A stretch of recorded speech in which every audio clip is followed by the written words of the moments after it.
Sarah Boone's murder case was so talked about that the news of her story spread beyond Florida to the whole U.S. and even other parts of the world. Sarah Boone, by many, was a household name. But trying to choose jury members was like finding a needle in a haystack. They had many requirements. They didn't want anybody who had been following the case, no one that has seen video evidence already, and who would go into the courtroom with an open mind, not already thinking that she's guilty. It took almost a week, but they made their jury selection and the trial began. After many discussions with people who attended the trial, we get to detail how the jury was, how they reacted to certain things, and also parts of it that we couldn't see from Sarah and her reaction. At the start of the trial, both the defense and the prosecutors gave their opening statement. The jury listened intently to both, but during the prosecutor's opening,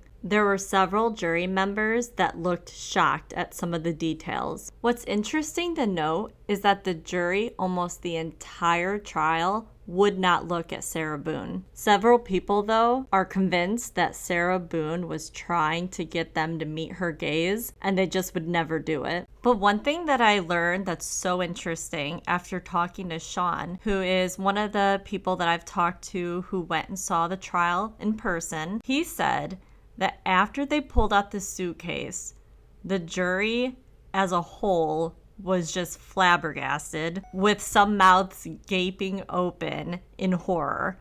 And he honestly felt that after pulling that suitcase out, they could have just ended the trial right there. But if you watched my recap of that day and what I talked about, I said up until that point, my defining moment was them pulling out the suitcase and seeing it in front of another adult human's body. It was so much smaller than I thought it would be, and it had things that were in it, so even less room. And so it's interesting to know that my reaction and feelings on it was exactly spot on with how the jury reacted. The prosecutors intentionally kept the suitcase in court every single day. Whether it was in the box or not, they wanted it there and visible so the jury could keep being reminded of it and the horror that took place. When Sarah was on the stand, and that's when they soon started showing pictures of her injuries and bruises, some of the jury members were taking notes at that time. I don't know how helpful that was in deliberations, but they definitely seemed like they wanted to remember and keep certain things to be able to bring back and discuss with the group.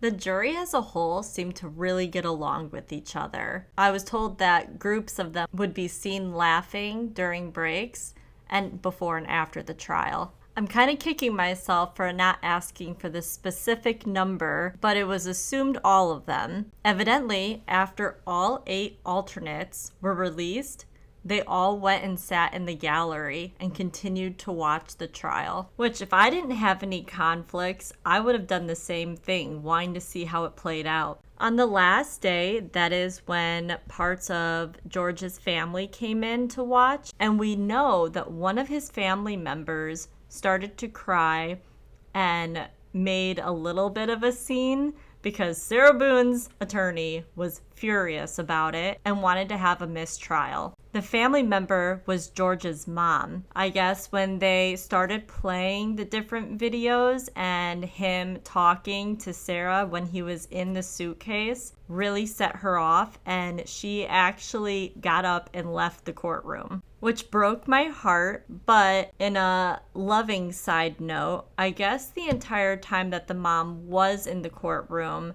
George's daughter had her arm around her the majority of the time. I thought that was very loving and very sweet, especially coming from one of the family members that probably needed an arm around her the whole time.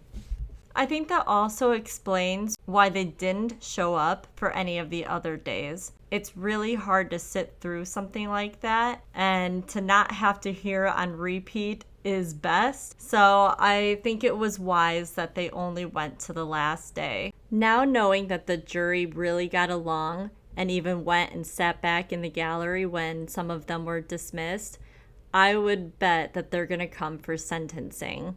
If they do and there's any more details, I will definitely be updating this video and making a part 2.